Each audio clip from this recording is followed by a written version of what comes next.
The next group of questions, Len, come from a group of professors and their students as well at the Moscow State Institute for Foreign Relations.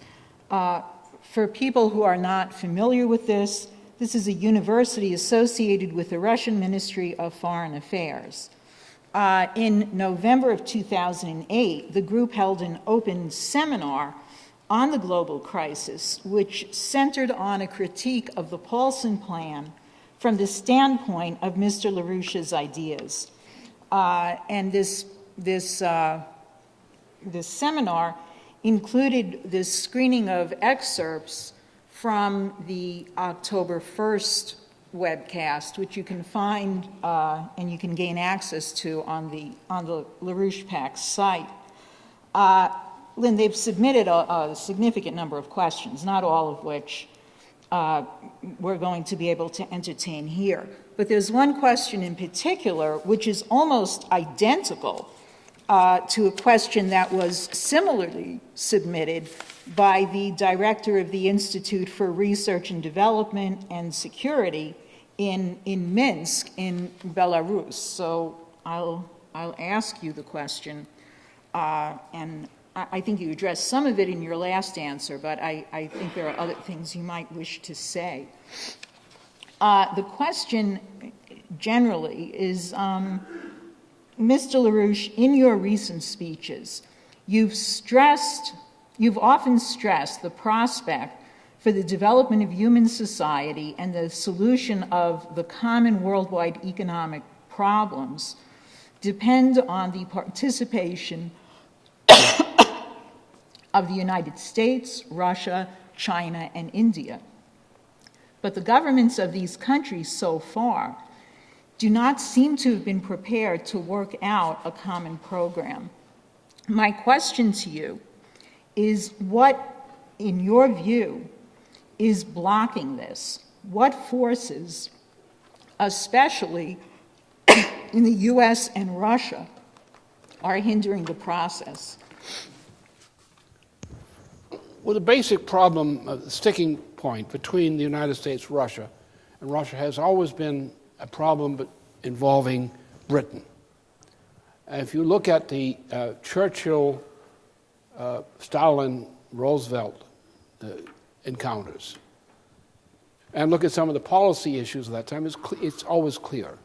The key problem has always been is that a certain element inside the United States, which is associated with that traitor Aaron Burr, who was a British agent, and actually an agent of Jeremy Bentham, who was the head of the secret committee which ran the British Foreign Office from 1982 on, or 1782 on, when the Foreign Office was founded. It was founded by Lord.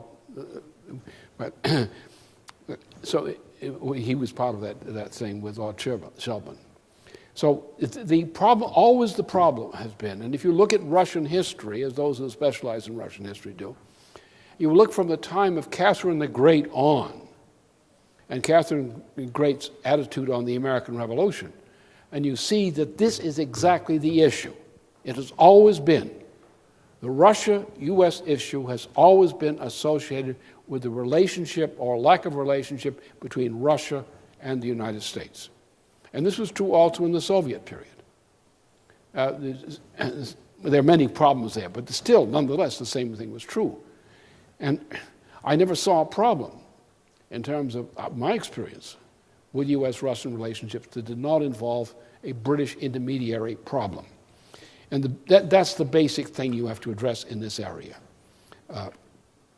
In this case, it also has to do, as I indicated in a recent paper, it has to do with the question of Marx. Now, Marx was actually a British agent. He didn't know it, but he was. Engels did know it. And so since Marxism as such, which was adopted as a kind of a Bible by the Soviets, among others, the idea was that the British system, as described by Karl Marx, was the British system. Whereas the Russian Foreign Office could always tell you on sensitive matters, that the British were on the opposite side. Because when you look at the British in every part of the world, they were an imperial power. The only time they had power was when they were functioning as an empire under Shelban, Shelban's empire.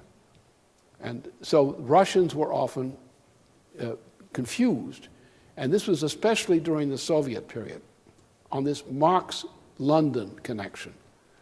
And the problem is that the Soviet ideologues didn't understand Karl Marx. And I think Karl Marx didn't understand himself, but that's another question. So this has been a problem. And no more than that is in accepting Karl Marx, they accepted Marx's mythology, or what became known as Marxist mythology, about the United States, as opposed to the British Empire. The fundamental thing was the Russian doctrine was that empires were products of nation states. Now, empires were never products of nation states. An empire and a nation state are two absolutely contradictory things. Empires are supranational, such as like the Roman Empire, the Byzantine Empire, the imperial system of chivalry under the Venetian control, the Anglo-Dutch liberal empire. It's not British in the sense. It's not the English people. The English people aren't intelligent enough to know what an empire is, at least these days. But it's actually an empire which has nations as its subsidiaries. And if you read the relevant works, the British Empire is based on a conception of Julian the Apostate. The conception of an empire which uses religion as a way of controlling people and uses conflicts among religious bodies, as you see in Southwest Asia. How do the British control Southwest Asia? You have several Jewish factions in Israel. Most of them would hate each other's guts if they didn't have to hate somebody else more. You have various Arab factions. You have the Muslim Brotherhood. Now, the Muslim Brotherhood is a complete captive of British intelligence. It's a special faction. You have other kinds of factions among Arabs, among Islamic peoples. And the British come in there with their particular sects, and particularly now that the Saudi kingdom is part of the British Empire. It's an integral part of the British Empire. And it was, as you would find out if you look at what happened in New York in 2001, September. That was the Saudi involvement in New York. This was a favor to George Bush. That's a fact of the matter. So therefore, you're dealing with empires which are they hate nation-state authority. They use religious conflicts, artificial religious and ethnic conflicts, as ways of playing one group of people against the other. For example, the British Empire was established in February of 1763, at the time that the people of the United States, what became the United States, recognized it as the enemy, through the Peace of Paris out of the 7 Years' War. What the British became an empire by playing, the banking circles, playing various nations of Europe in wars against each other. And when the nations had been worn down by wars against each other, organized and partly financed by the British financiers, then they had a Peace of Paris in which the British Empire, or the Empire of the British East India Company, was established. Every war run by the British is run like that. For example, World War I. The British Empire organized a war between Germany and Russia. Germany at that time was headed by the Kaiser, who was a personal cousin of the Tsar of Russia. And the British monarchy organized a war between Russia and Germany, like a 7 Years' War, to, again, control continental Europe. World War II was organized in the same way. The different thing in World War II was Roosevelt intervened. And Roosevelt changed the thing. Otherwise, you would have had a British support of Hitler against the Soviet Union. But when Hitler made a deal with the French fascist government. Then the French fascist government allowed the German Wehrmacht to occupy a militarily inferior France. This got the British upset because now Germany was in a position to threaten the British Empire, the British naval power. So then the British screamed for rescue from the United States.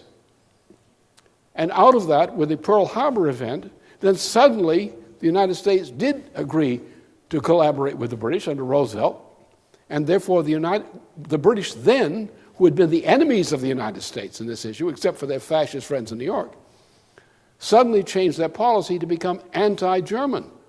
But even Churchill was pro-Hitler until that happened. And that's the way the British operate, as an empire. And they do it to this day.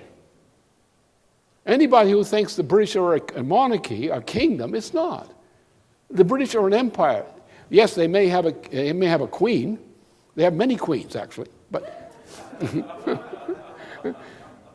But the British Empire is essentially an Anglo-Dutch liberal Saudi empire of international financier interests which control the empire and orchestrate politics by the method of Julian the Apostate, of playing people against each other. The way Julian the Apostate, so you had this Roman pantheon, and you have the pantheon, you have all these little niches. Each niche is a different god and a different religion. And the Roman emperor controls all of the religions. And the same thing was done again in the Byzantine Empire. And Julian the Apostate did this.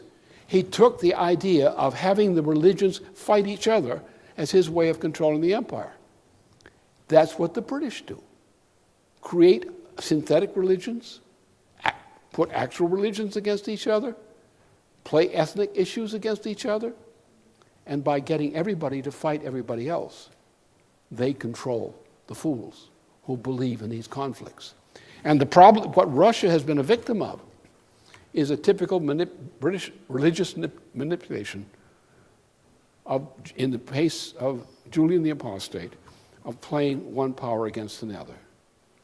The fundamental interests of Russia, however, lie in one area which is very important here because of the institution that sent this message, is the problem in Russia is that in economic and related policy, historically, Russia, and especially since the Soviets, Russia has been very good in using science for taking imperfect capabilities and making them effective military capabilities, strategic capabilities. Russia, at times, has done similarly good work in basic economic infrastructure, as in the case of the development of the Russian railway system. But in the question of economics, production economics, Russia often stinks. And the Marxist problem didn't help them any. Because the problem is that industry, production, is motivated, when it's successful, is motivated by a commitment to scientific and technological progress, to innovation based and driven by scientific and the problem in the Russian system, especially in the Soviet system, as the Soviet literature would advise you, the Russians stunk in terms of manufacturing. See, when they're motivated by military considerations, they muster scientific capabilities even contrary to their Marxist instincts or whatever. When they're motivated by a strategic project, which is not necessarily military but strategic, which is infrastructure, they have achieved great things. When it comes to running a factory or a farm, the performance stinks. And this is the area in which the traditional German or traditional American approach to industry was superior to the Russian approach in these areas. And there's a lack of real understanding, still to this day, in the Russian system on one thing, and it's not limited to a Russian problem, is that it involves the nature of man, and involves a peculiar kind of religious problem about the nature of man. That man is not an animal. And the Marxist theory tends to be that of man as an animal. Man is inherently creative, as no animal is. We make fundamental discoveries of universal physical principle. And those discoveries we then hopefully apply to improve the way we behave, to make discoveries of principle which we apply to nature in order to increase man's power over the universe per capita. No animal species can do that, only mankind. The tradition has been, under empires, is to deny this. You, for example, have the famous Prometheus issue. Prometheus says man is not allowed to discover the principle of fire and to use it. The principle of fire is the creative power of discovering a universal physical principle. The way that many empires have prospered is by controlling societies, by prohibiting them from making changes in science and technology practice, just like the Greenies of today. The Greenies are the same thing. They say progress is bad. Concentration of power through scientific progress is bad. We must go back to old ways, old primitive peasant ways. And that's what the problem is. And so, therefore, the fact that the official science, as taught in U.S. universities today, or as taught in much of Russian tradition, does not recognize the role of the discovery of a universal physical principle as the proper basis for science and for economy is the major problem. And what I propose is simply that, as the Russians have a very great capability, inherently, historically, in developing resources which are crucial for Asia. For example, in the northern tundra area, there are mineral resources which are essential for the future of all Asia. Russia is peculiarly capable of addressing that kind of problem and coming up with solutions. And that is typical of the kind of cooperation we need with Russia. The other side of Russia is a Eurasian economy, not a European economy or nor an Asian economy. This goes with Russia, which is both Europe and Asia in terms of its development, especially since Genghis Khan. So this means that Russia in Asia is a link between European civilization and Asian civilization in a very meaningful sense in respect to Asia itself. In terms of the nations of Asia, the development of the undeveloped region of Siberia is typical of this. And you find the typical relations between India and Russia in many areas are also typical of this. So therefore, Russia's importance is for us, is what it is on one thing. On the other hand, the United States needs now to deal beyond Europe with the question of the development of Asia. And therefore, Russia is for us an ideal Eurasian partner for us in promoting the development of Asia. Thank you.